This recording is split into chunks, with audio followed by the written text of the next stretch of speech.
next one.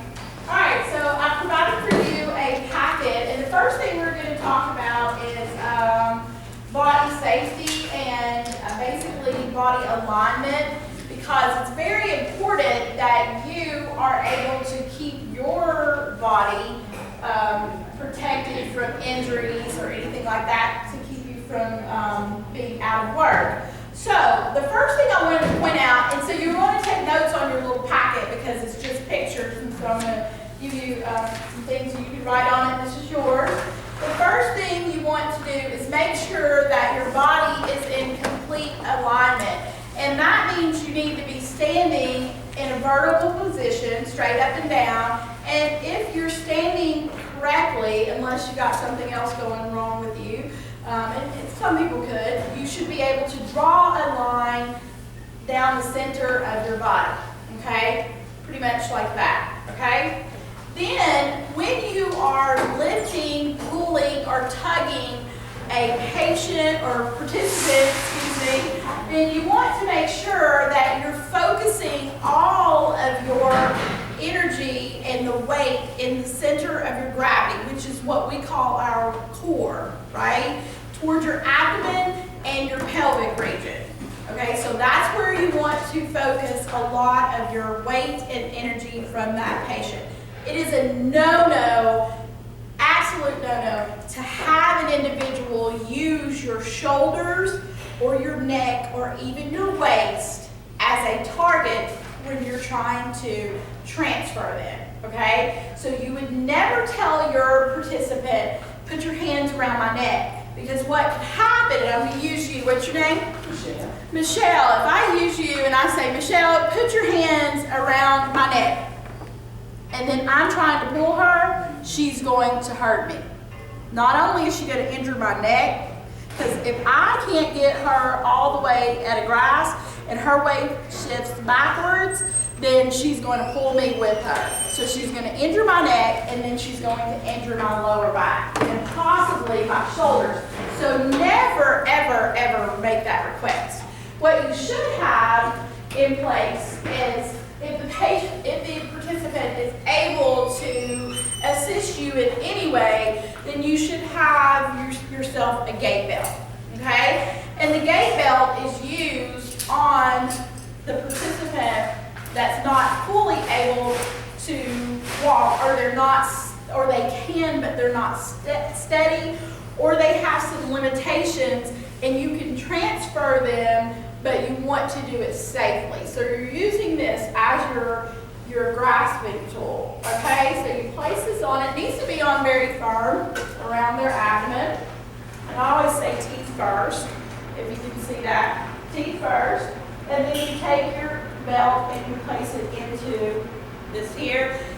If somebody already has a gait disturbance, which means they're not steady, then you don't want anything to interfere with that. So you don't want this dangling, because that throws them off and throws you off too. So tuck it, okay? All right. So then when you're transferring your participant, you want to have a grasp of your belt on the side here, with your fingers, the flat part of your fingers towards their skin. You don't want your fingertips to dig into them and cause any injuries. So you want it like that. And you want a heavy grip, okay, like that. And you're using this as your guide. And you definitely want to make sure that you're communicating. Communication is key, because if you don't communicate with your participant and you're pulling them and they have no idea of when it is time to move, they're going to go against you, and you're going to still injure yourself. So you have to tell that individual, okay, let me see your eyes, if you can get that contact with them, and then on the count of 3 or whatever kind of communication that you guys have established, we're going to get up and get ready to move, okay? It's usually very important to ask them to kind of stand or pull themselves or scoot to the edge of the wheelchair. And you want to make sure that that wheelchair is locked and the footrests are out of the way, so that both of you guys are not injuring your legs or anything like that, okay? So you want to get that out of the way, and then you want to communicate with them, whether you're transferring them from the wheelchair to another chair, or wheelchair to bed, or bed to wheelchair. on where you're at and what you're doing, okay? So it's very important. Never, ever transfer a participant without their shoes on. Never transfer them with socks on. What's going to happen? Slide.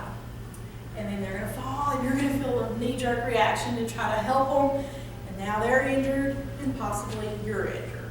So the goal here is your safety and their safety. Safety is always first. You can't work if you're hurt, right? Last time I checked, workman's comp doesn't pay that much. I don't think it does, actually. So you want to make sure that you actually are taking care of yourself, because a healthier you makes a better outcome for your participants. So make sure body's in alignment, focusing everything towards your core, and then you want to have your feet shoulder width apart. So when you're ready to get down, it's almost like you're getting yourself into a football position, and when you get in this position, all the energy goes from here to here, and you won't feel it here and down here, because you're using your body to focus all of the weight towards your center, okay? So you bend and almost get at their level, so that when you're going together, okay? Does that make sense? Any questions thus far? So wide. Why do you think you need to be wide instead of together? You can't. Have you tried? It's almost like you're on a surfboard. If your feet are together, you're losing balance. But if you're wide, it balances your weight and their weight too. Okay, so wide base of support. Okay? All right, move along. I'll try not to keep it all day. All right, so the next thing is lifting heavy objects from the floor. There's two pictures. Which one do you think is wrong? The first one. What is he doing wrong? He's bending his back, and he's using his back. Notice he's using his back without even looking at that object. First off, before you lift a heavy object from the floor, push it. If you can push it, you could probably lift it. If you don't, man, you're not going to be pushing a patient like that. So if a patient or a participant like that, if they've fallen on the floor, it's in your best interest, because they're dead weight at this point, to get someone else to assist you. Because even on the floor, it's going to cause you and them so much grief if you're trying to get them from an even lower area to a higher area. So always get one or two more people so that they can do top, middle, and legs. And that will save everybody so much more trouble. But if you're here in the office and you're lifting papers or pushing different trash cans or whatever, something like that, if you can push it with your foot.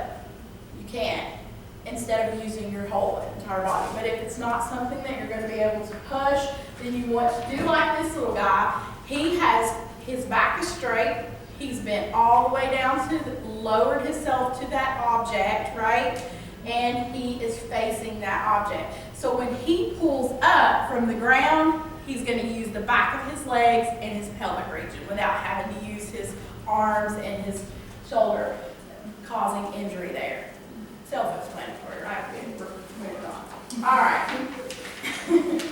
All right, so on the next page, which should be like 252, I've given you some 5 basic body positions, and these are for the clients or participants that you have that are in home and may be possibly in the bed or in a chair. The first position is called supine. S-U-P-I-N-E. Supine. It is so easy to remember, because if you take away the U, they are lying on their spine. Got it? So they're laying on their back, right? Pretty easy. The next one is called lateral. Lateral is a side lying position. You're lying on your side. It doesn't matter left or right, you're just lying on your side. Notice that the audio or the visual here has provided you some helpful hints by telling you maybe to place some pillows or different things like that under the individual because those are at the pressure points where they may get pressure sores or what we call bed sores, right? So we would use the knees, and it keeps the knee from being our knee from bone on bone or pressure from the bed, behind the back where the buttocks are to bridge the hips off of the bed. And then, of course, you may use one for the arm just to keep from the bone of your elbow pressing down in the bed. I do this all the time at night. I can't sleep with it just seems like it makes my spine feel like it's crushing together. So I have this little pillow that I keep in between my legs to keep from my back. I think it's just old age. I don't know. Yeah, some of y'all are really young, so you're nodding your head, but maybe it's just the way your body, you're not supposed to be lying flat. But I do that a lot because I like to side lie. And so I don't snore as bad if I'm on my side. So the next position, you can see that the participant is lying on their abdomen. And this is called prone, P-R-O-N-E. Prone. This is not a comfortable position for most. It's usually not recommended for children. It's definitely not recommended for elderly people or people that have respiratory issues already. So it's a rare position, but there are some people that do like to lie on their stomach, okay? The other position you're looking at is a semi-reclined position, and this is called Fowler's, F-O-W-L-E-R'(S), okay? And it's about 45 to 60 degree angle. You can put that on your paper if you want. It's a partially reclined position at 45 to 60 degree angle. Now, there's another position that's not shown in this picture.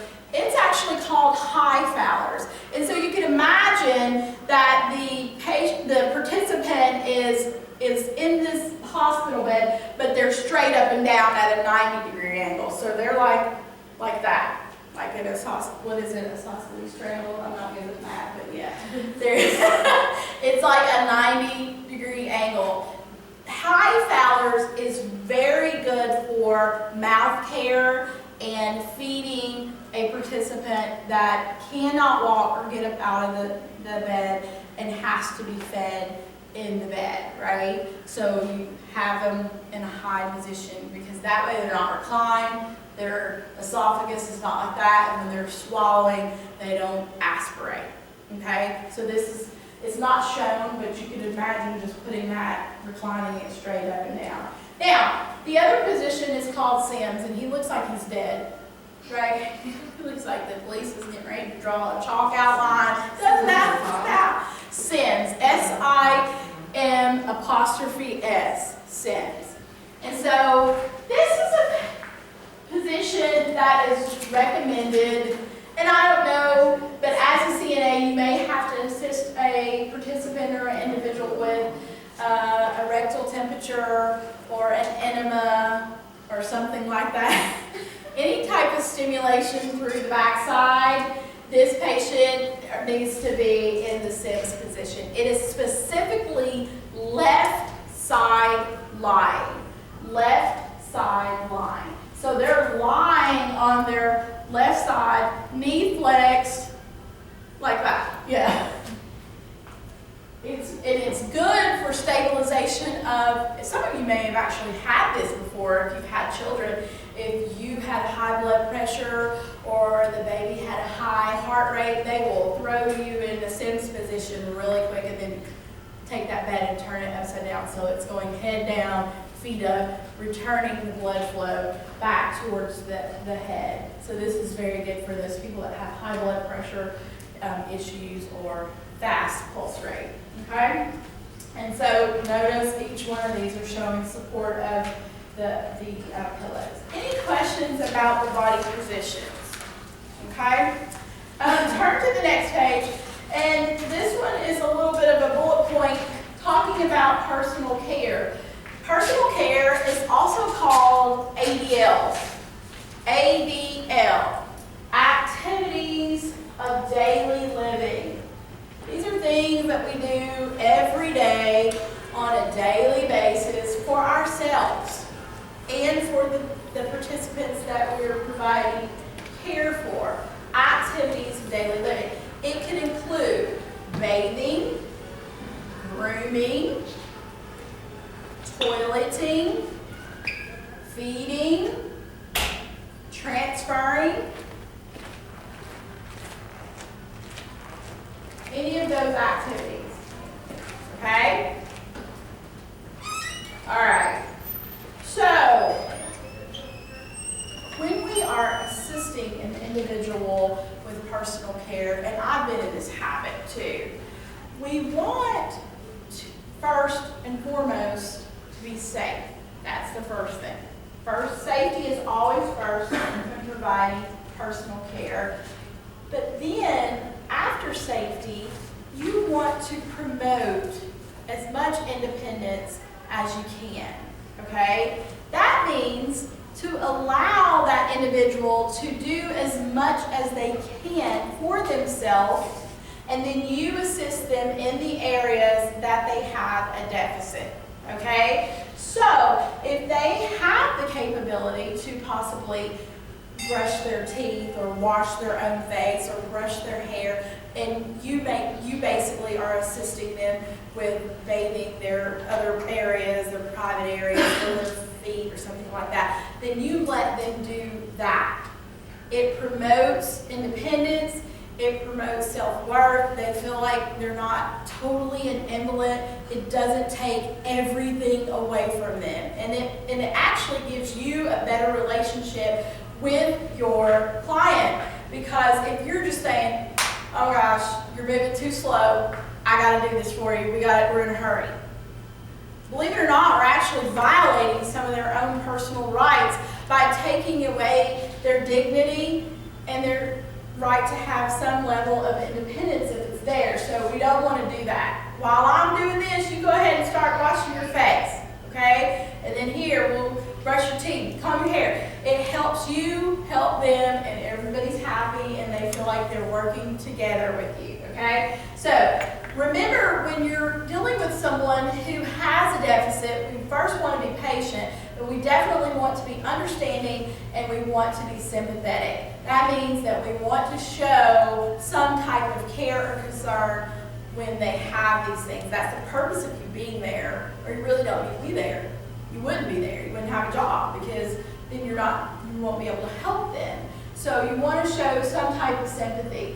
And then always, I know how I am. You are not getting ready to do anything to me before explaining to me what you're going to do. It doesn't even matter if they're mentally or physically challenged. That is their basic human right. Even if they're in a coma, you're supposed to explain the procedure. Hey, how are you today? You never know, it might be their day that they're going to wake up. I'm about to give you a bath, okay? Or whatever you're going to do. It works out. Because I'm telling you, if you come in there at me and you tell me, you're not even telling me, you just pull back some covers or get me up out of a chair and wheel me down somewhere and shove me in the tub or the bathroom or shower, I'm going to slap you. I'm going to slap you. It's a defense mechanism. Who are you? Why are you doing this to me? I'm going to hit you. It's just automatically. Okay? So always explain the procedure, and you're kind of telling them what you're going to do, and you're also kind of seeking permission. Because everything sometimes is about timing. Some people aren't ready at 8 o'clock in the morning just to get their bath. They want to go and sip on coffee, eat some breakfast or whatever. That's not the first thing that they want to do, okay? So always do that. And then, of course, I don't think you guys have this issue here, but in the home, you always definitely want to make sure that you're providing privacy. A lot of times we don't think about this. I've seen it in the nursing home, I've seen it in the hospital. Like, say this area right here was the shower room, and those blinds are up like they are right now, and people are walking, and I've seen them walking back and forth outside, and you're just like, okay, we're just going to take your clothes off all willy-nilly. That's part of privacy too. It's not just shutting this door, but providing extra privacy so that we maintain their dignity and all that, okay? And then allow for personal choices. This helps build a rapport and a relationship with you and your client. Hey, we're getting ready to take a bath. Is there anything in particular that you want to wear today? Or pick out a couple of outfits because they might decide to just take 20 minutes to do it. So you give them a couple of options. We wearing red, green, or purple today. Which one? And so that way they know they only have those 3 choices maybe, and they're going to choose one out of those 3 choices. So it just helps to do that, okay? And then of course it's telling you be respectful and provide privacy during phone calls and visits, and keep your individual covered during bathing and dressing. That's hard at times, I mean, because the whole point is you're bathing them and you're getting them undressed. It's a little hard. That's in more of a setting where it's like dormitory type of bathing, and then you kind of want to just keep them draped or whatever. That in the home, I mean, come on. So you know when and where to differentiate between the two, okay? And then it tells you to promote safety, and that really should have been the top one. Always promote safety. I like that one at the top and not at the bottom. And you want to talk during personal care. Those of you that have attended some of my previous trainings, or I've been your instructor in the past, we have this crazy little video, and actually it's really, and Koya can tell you about it, it's hilarious, and so can Tanisha. It's called Bathing Without a Battle. And there's this lady there, and the first thing that happens, you remember that crazy little video? The little black lady that's in the video, and she's like, y'all ain't getting ready to be bathing in my tail, you know? And she's angry because 2 CNAs are tag teaming her. And she's in the shower, and she's like, bathe your own tail. Yours look that more than anybody. Y'all remember that video? It is. And she's feeling intimidated because 2 CNAs are tag teaming her, and they've really yet to kind of explain what they're going to do to her. So what does she do? She swats them, and the chair goes out. She's splattered out all over the shower floor. And so she's fighting them. And then they show her in the beginning of the video, then they show her with the same girl, but only one. And so she tells her, hey, I'm going to bathe you. And here, go ahead and use this washcloth, and you start bathing your face, and I'll help you out here. And she feels a little bit of control, and she's sweet, isn't she? She's real sweet. And so the lady's asking her that's working with her, she's saying, where you go to church at? The lady tells her, and she's so, you wouldn't know she done cussed them out. She literally, this is a real video, this is not faking, they blanked out the faces. And so she was wanting to pay the lady and everything, where she was beating the devil out of them the first time. So everything always works with approach. Always talk, make them feel like you are interested in them and they're not just a task. Because if they feel like they're a task or duty and you make them feel isolated, they will start to react to that. It doesn't matter what your mental capacity is. You could be mentally challenged, physically challenged, or you could be sort of sane. I always question that about my own self. And so once you show concern and include them and on their care and let them know that you care about them, then you get less flack. I'm telling you, that lady tore those 2 CNAs up and then she failed. I love that video. That's the best video ever. So let's look, and so speaking of bathing, we're going to look at some of the safety guidelines for bathing. One thing, safety first. They never put that at the top, but you always want to be safe. Safety is the first goal in any type of personal care. So you assess the situation. Is this person too heavy a care for me? And do I need another individual to assist me?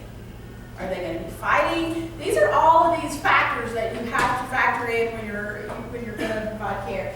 Make sure that you're following the correct plan of care that somebody has already provided for you. Do it this way, within this time, and this is how you're going to do it so that you're not going against that plan of care. Now, you never want to go outside of the plan of care. If it needs to be modified, then you need to tell somebody, look, this is not working anymore. I'm telling you, we are having trouble. And so somebody needs to make those modifications, okay? Again, it's telling you to keep them covered, but if they're in the home, that's a whole other scenario. You want to make sure that the floors in the bathing area, their shower or their bathroom is dry, and you have like mats or some type of towel, so both of y'all don't end up in the floor, because that would not be good. If they have mats in the shower, that I hate those things because I'm OCD, but they just seem like a germ magnet where all the dirt just calculates. But they're very safe. My mother-in-law has to use those mats because she has fallen a couple of times in the shower since she's elderly. And I always think, oh my God, I'm going to have to scrub that thing to death because it just drives me crazy. But the mats are very, very safe. The non-skid gripper mats that go in there. And then if you feel like it's feasible, you need to report to your participants, family members, or your supervisor if you feel like there needs to be safety or grab bars that are installed in those shower areas, because it's for your safety and it's definitely for the safety of your client. Because what happens is you're working with a slippery, wet floor and an individual that's a little bit unsteady, and you need something that both of you guys can grasp onto and they can hold on to while you're trying to bathe them, because you trying to hold them and trying to bathe them at the same time is going to be a complete catastrophe. So you want to make sure that you report that. And usually, a lot of times, and I don't know, you probably know more than I do, usually through the ADA, they can help install those for a minimal cost or no cost to the family. So just make sure that if you run into those situations, instead of just trying to work against yourself, that you report that to someone that's in charge of who that would make sure that happens, okay? I always say get your stuff, gather your supplies before you get in there. God knows. It's kind of like when you bathe your children, those of you that have children, you would not leave an infant or a little toddler in the bathroom and then go and get their pajamas and everything else and then come back and be, oh my God, they're drowning. So you would not do that for somebody who has physical challenges as well. So always make sure you get everything. If it's not important at that time, then we'll just have to walk out naked or whatever we're going to do later on. Don't put their safety at risk. I love bath oils, but they're just so unsafe. Never use bath oils in the shower or on the floor. Wait till you're at a very solid surface where there's like a carpet or a rug underneath you, and definitely don't use talcum powder. God knows I'm about busted my own tail with talcum powder, because it's like just a whole slippery slide. You might as well be outside on a slippery slide, because you're going down. Everybody's going down. And I know, because we had to remove all the talcum powder. This must be an elderly thing. I know my grandmother did it. She kept hers on the back of the toilet. I never understood that. And every time she'd go to the bathroom, it'd be a complete wash up, and then she'd puff with the powder. You gotta stay fresh. Y'all know what I'm talking about. And I'm like, Jesus Christ, she's going, and then you got to bust your tail in her bathroom, because she's gonna puff that powder everywhere. So I'm telling you, don't do the powder. I don't even know what the point. Johnson & Johnson actually has a suit against that whole little powder now. I don't even know what that's about. I never used it. I just was taught to wash. I ain't trying to figure out push powder out of my crevices. So. But it has to be, I'm just saying, some people love it to death. I don't need powder. I'm going to need to just not have the powder, okay? Always check your water.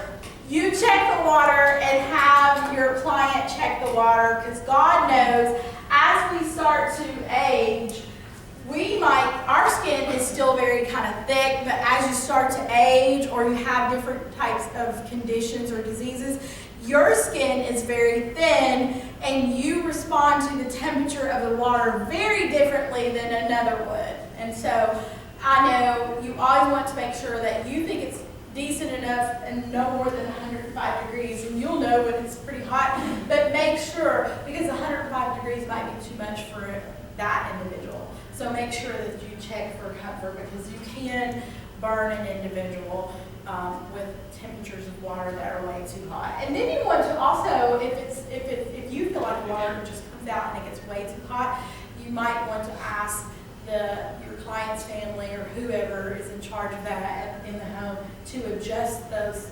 thermostats or heating elements to 105 degrees, or sometimes even less than that. You really don't need to buy much hot water. Never use electrical appliances near a water source. Oh Lord, I don't think I have to tell you. So, and never leave your individual alone at all. Any questions? These are self-explanatory. All right. Now, most of us think that we know how to bathe in the correct order, and most of you guys have probably done this so long you know how to bathe in the correct order. But I was just telling what's your name again? Kimberly. I was about to call you Michelle. I'm sorry, Kimberly. I go to clinical and I see people that I train bathe in the wrong order. They'll start down here and then wash up here. And I'm like, hello. So here I provided you a bathing wheel of what you need to start with first and what you need to do last. And your perineal area and your buttocks area definitely need to be dead last. But I've been in clinical and they'll clean their privacy and go way up to the top, and I'm like, I can't even believe that. And the reason for the order of bathing is to reduce the chances of transferring microorganisms from an area that is dirty, hello, E. coli, to an area that is supposed to be clean. Can you imagine? I got pink eye. No, you got E. coli. No, I'm just like, I know I should have been a comedian first. But I've seen it. Or, Lord God, my husband, Lord, I hope he never sees this video. The first thing my husband starts with, and I'll be in the mirror putting makeup on and watching this man in the shower. First thing he starts with, armpits. I don't know why. And I'm thinking, did you just do that? And then you're going to wash your face. He starts right here and then he washes his face. And I was like, your face is going to smell like an onion all day. Like, seriously, yeah. And I was like, I said, Reg, you're supposed to like bathe your face first. Why? What does it matter? And I was like, because you're going to smell like an onion all day. I put deodorant on the day before and I was like, okay, yeah, you're straight, man. But there's really a reason for that. You want to go cleanest area, eyes particularly. You never use soap on your face, or especially in the eyes. And then after you clean your face and all that, then you work your way down to the rest of the body, and you can, I hope you're using soap, and whatever's been ordered for that particular person. But, and it tells you here on step 5 that you do arms, axilla. Your axilla is your armpit. I don't do arms, axilla, hands. I do arms, hands, axilla. Because if I wash my arms, and then I wash my armpits, and then I wash my hands, they're going to smell like onions. So I do arms and hands together, and then we work our way to the armpits, okay? So this is your little wheel, just to remind you. And it's to keep from you spreading microorganisms, which are germs, to areas that are clean, that don't need those germs.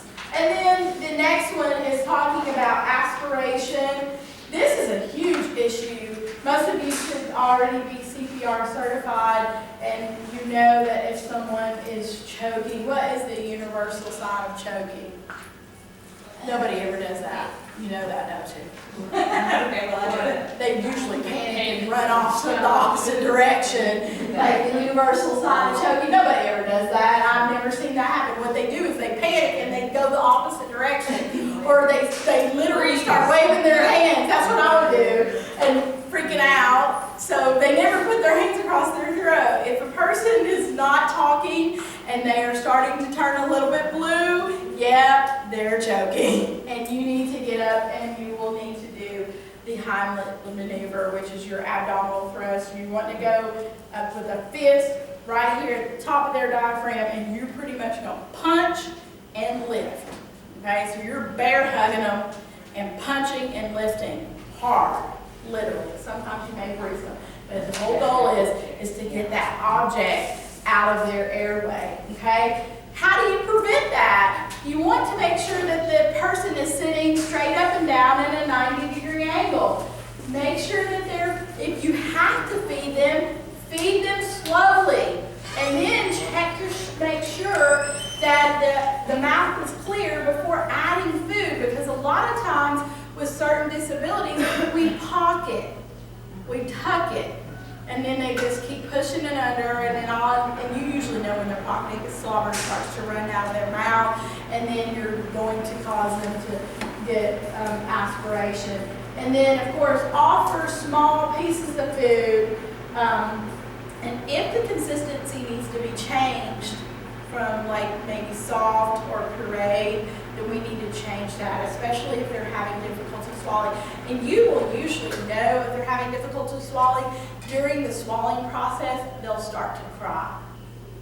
They'll start to cry because it produces tears when you're trying to swallow and you can't get it down, and they literally start to cry. So you want to check that, and then you want to check also that they're clear. As we start to get older, even I have this issue now, you usually can probably eat a whole meal and not have to consume any beverage because you have enough amount of saliva in your mouth. But as we start to age, or with medical difficulties, we have issues with saliva. And saliva helps to push that bolus of food down your esophagus easier. So we want to make sure that we offer fluids in between so many bites, preferably every 2 bites, okay? All right, and so never let an individual lie down after they've had a meal. You don't just feed them and put them to bed. You want them to sit in an upright position for at least 30 minutes after they've had any type of food or drink, to keep from that the contents of the stomach coming back up and then them choking and possibly aspirating. If you don't know what aspiration is the inhalation of food or fluids into the lungs. And so a lot of people that are choking, or they've swallowed something and they'll say, oh, it went down the wrong pipe. We only have one pipe. And so when you're chewing and you start to swallow, this little flap in the back of your throat, your epiglottis, acts as a shutoff valve, and it shuts off at your larynx so that it can push the food down, and breathing is stopped temporarily. You're not supposed to be breathing while you're swallowing. It's really quickly, you're not going to die. You just swallow.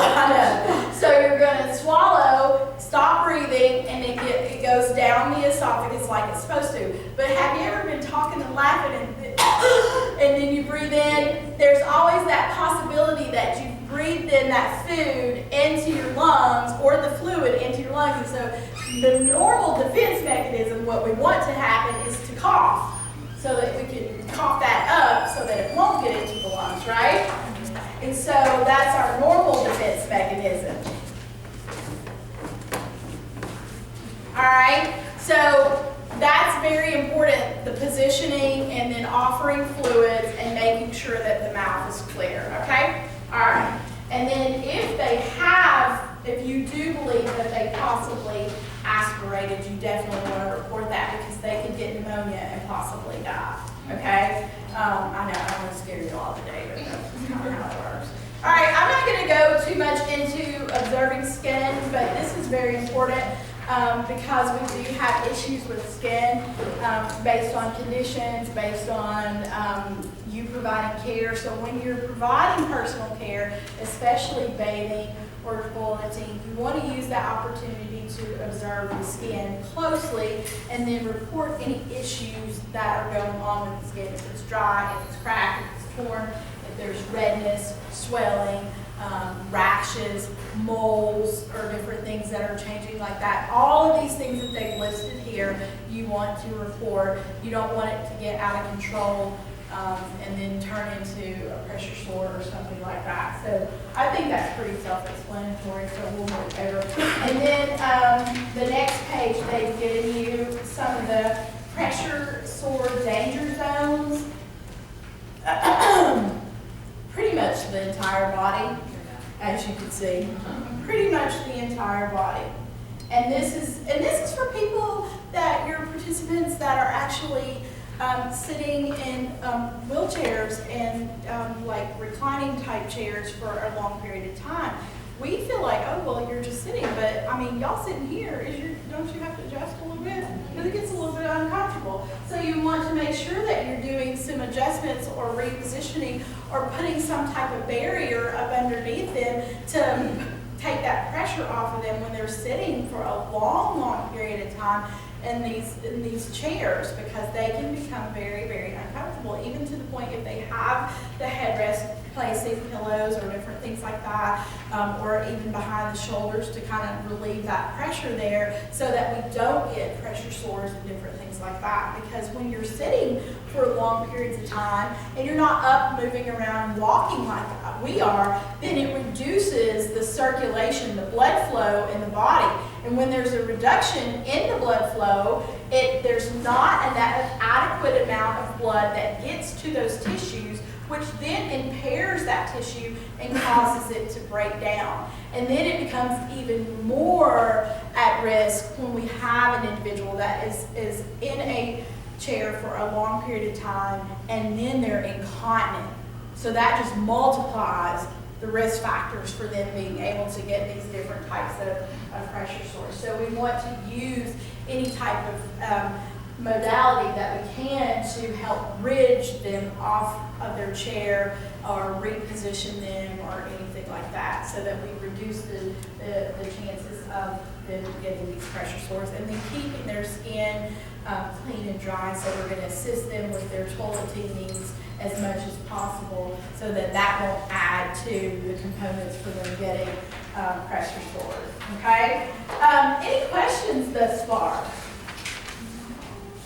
No questions? Do you have any, Tim? A couple of other things that I wanted to point out. She and I talked about them a little bit earlier. We also need to keep in mind about abuse and neglect. And there's a very fine line between abuse and neglect. And so your tone of voice can be interpreted to anybody out in public or whatever, can be interpreted or misinterpreted as abuse. Addressing an individual in a harmful way, or making a statement that appears to be punishment. If you don't behave or you don't do this or that, I'm going to sit you over in the corner, I'm going to sit you in this room or somewhere by yourself. That is psychological abuse. You're threatening to punish them because of their behavior instead of assessing the reason why they're behaving a certain way and then addressing it, or just possibly ignoring the behavior until it subsides or whatever. But you can't make a statement of punishment or a threat, because not only are you psychologically abusing them, you've assaulted them, because you verbally told them that you were going to punish them in some form or manner, and it doesn't have to be physical. Isolation can be a form of abuse. And so now, and you've done it, and then you acted upon that threat, so you've done two things, okay? So you have to be careful with things like that. You also, if you fail to meet the safety needs of your participant, for instance, if you fail to lock the wheels on their chair while you're transferring them, it could be unintentional, but it's still seen as neglect. And so that puts you at risk for having to go before the Georgia Nurse Aid Registry through a hearing if someone pursues that, because you didn't meet the safety needs. It's your regular job. You're supposed to be safety first. You don't want to just be careless, so you stop and walk yourself through the processes to protect yourself and to protect your individual that you're working with, okay? So sometimes we get in a hurry, sometimes we get in a rush, and we don't intend to cause harm, but harm was caused nonetheless, okay? So you want to make sure, okay, did I lock the wheels? Okay, let me check this out. I'd walk myself through everything. If I didn't, God knows every morning out of my house I do, I said, purse, keys, Cell phone. Okay. And then sometimes I'll say that thinking my cell phone's in my purse, get halfway down the road and don't have it. So now I have to physically put my hands on everything. I had to do it walking over here. Okay, do I have my folders? Do I have this? Because I do 20,000 things, and God knows I'll forget something. So I usually walk myself through that. And I tell anybody that's went through my training, walk yourself through the steps. Do the safety checks first. And it will eliminate your possibilities of causing yourself to get in trouble or cause an individual to have any harm. And another thing is we talked about was HIPAA.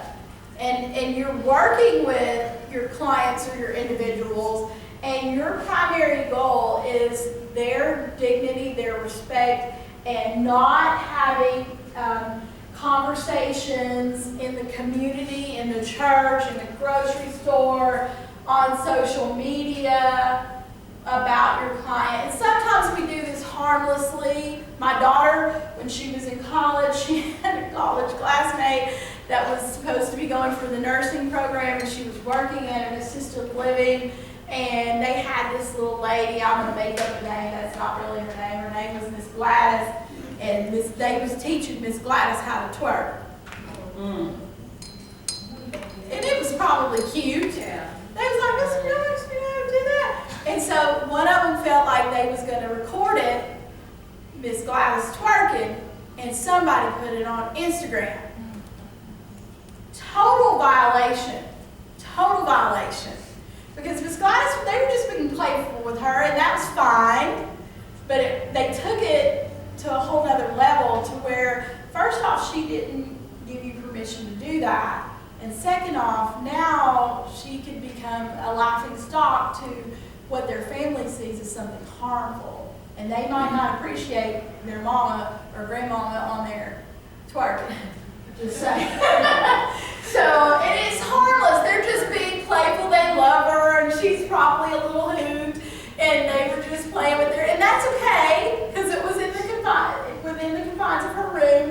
But it was taken to a whole nother level by recording her and then putting it on social media. And we carelessly kind of do that at times when we get out. We take pictures. I just seen on Facebook the other day, some patient was cussing out the nurse, and the nurse was going in on the patient, and I was like, and somebody said, "What's wrong with this picture?" And I said, "HIPAA violation." Like, besides the fact that the nurse is acting as crazy as the patient, it's a HIPAA violation. Who recorded this? Like, who recorded this? And I don't know if it was the patient's family that recorded it as a way, but I would hope. So either way, it was a breach of confidentiality. I would have been like, if I was a nurse and they were recording me, I would have said, put that camera down. You cannot film in here. You cannot. Or I hope it was not an employee. I really hope it was the patient's family, and they were recording the interaction between the nurse and the patient. That still is a lawsuit waiting to happen. I'm sure there was 20 lawyers that called them afterwards.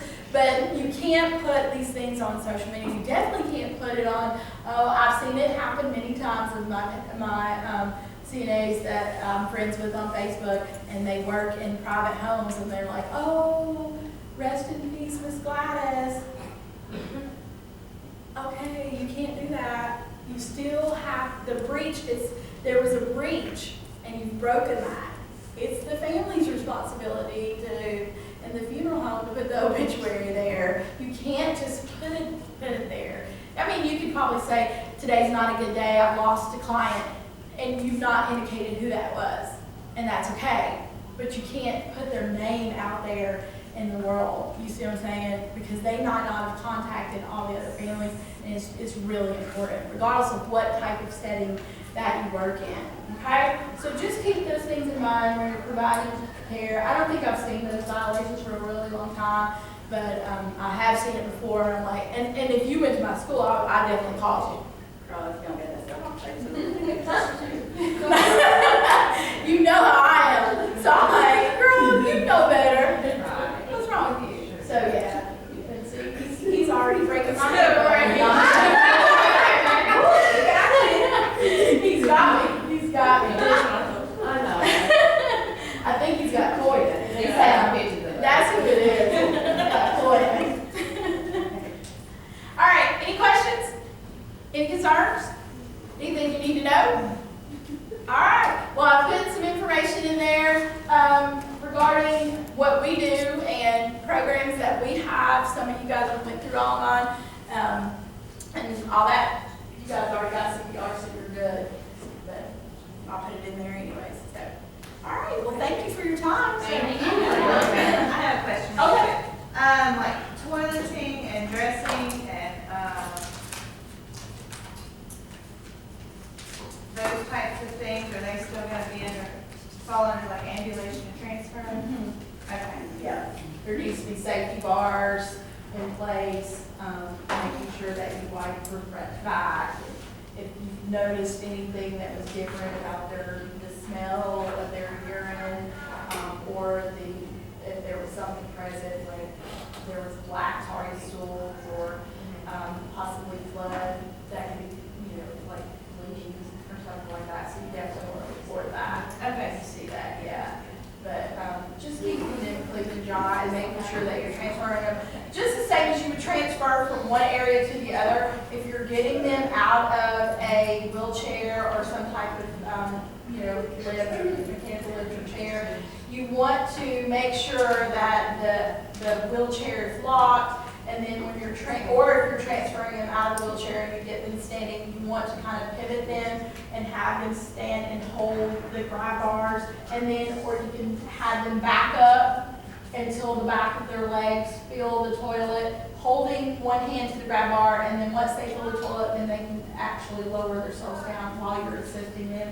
And that will help out a whole bunch, a lot. And then, making sure that if they aren't safe to stay by themselves, that you stay with them or within close proximity, giving them a little bit of privacy outside the door. And then if they're able to grasp pulling the safety line when they're done, that would be very important as well. Any other questions? I really appreciate you coming. No problem. Always glad to see you. Yeah. You know, I asked you like, oh, she's not like my Sam. No,